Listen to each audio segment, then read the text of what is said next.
Okay, so I just want to quickly show you a real example of how the version control software can help you when you're in more of a complicated project. So this here is my blog website, okay? It hasn't gone live yet. I'm still in a development environment. So I am actually running here 2 terminal windows. My left-hand one, which is this one here, is running my XAMPP server, which I'm writing PHP code. And all of these green lines are just showing me commands that are happening with the server to display my website as and when I am testing things. So this is how I was explaining to you guys in class that a real developer setup would be, because it helps you instead of flicking back and forth. This here in red, as you can see, my Git status, I'm on a branch called, so it's version 2 of my website, and I'm on like sort of development section 1 at the moment. So I have got a numbering convention, you don't have to worry, but you can clearly see there that I'm obviously working hard at the moment on the feature of my site, which is to accommodate a new course called Git. So whilst we're doing it, I just thought I'd go through this. You can see there my local branch is up to date with my cloud, which is good because I haven't touched this for about 3 weeks. Now I've been working, so first of all Git's telling me I can see you've done some updates but you've not added it to the staging yet. So let's look at that. So first of all, you can see here the M's. I've got lots of files that have modified. I've got lots of files, and these folders are showing me dots because they are showing me that inside that folder called micro courses, I have a file that has been modified. So as I scroll up, if you look here now, so as I scroll up, you can see that sort of Visual Studio is actually kind of collecting a lot of my folders for me. It's not going to do all of them because I've got too many, but I wanted to show you just how I wanted to. Basically, I've been tweaking this section here, and when I put my site live, you can see now what I have just been developing is that I've put like a little section in between my results of my videos that I've done for you guys. So I've got to muddle some of this around, and you can see that I haven't obviously finished adding section 3 when we join GitHub just yet. But these little sections, they didn't exist 20 minutes ago, but it's one query from the database. So I had to add in a thing into the database to say this is section 1, section 2, and then filter the results. And then between each section, add in these little bits. So this is what I've been designing. You don't need to worry about the actual logistics of what I've done specifically, but because that update actually used lots of different files. Now again, my site is a lot more complicated. You guys won't have learned just yet how to do MVC sites, but you can see from the complexity of how many files, how many folders are involved, that just this one page on my site now being changed has got CSS updates that are in here, the courses page, the actual version control like mini homepage has got some changes, how I have the query working with the database, that's had to be changed, and so on. So I've got all of these different amends, which results in here. Now, if I was to add all of this in one by one by one by one, I'd be here for like 20 minutes adding each file in. But the challenge that I have, if you look at my structure, I have actually got up here an app folder and a public folder. Now they're at the same level of hierarchy.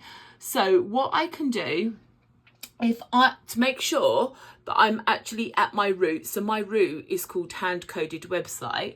So as long as I'm in my hand-coded website, everything in that folder and subfolders below, child folders, should be added now to Git staging area with this one command. So Git add full stop, and this is why that shortcut exists. So if I hit return, doesn't look like anything has happened, but do a quick Git status, and now all of those changes have been, all those modified changes are now sitting in staging. Okay, so for me, this was to make sure that I'm always in my root folder, and then I don't have to add every file with its explicit name, and that's why you learn these controls. But if I was to have done a git add all, instead of just changing the files or adding to staging the files that had been updated or modified or created, every single file in my site would have been, look how many files I've got. That's so much clutter. I don't need to make a snapshot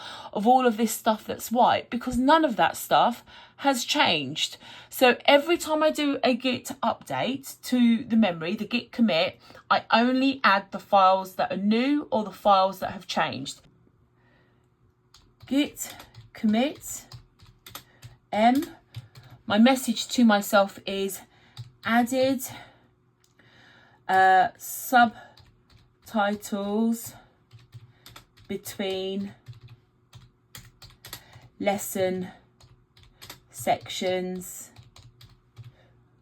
my SQL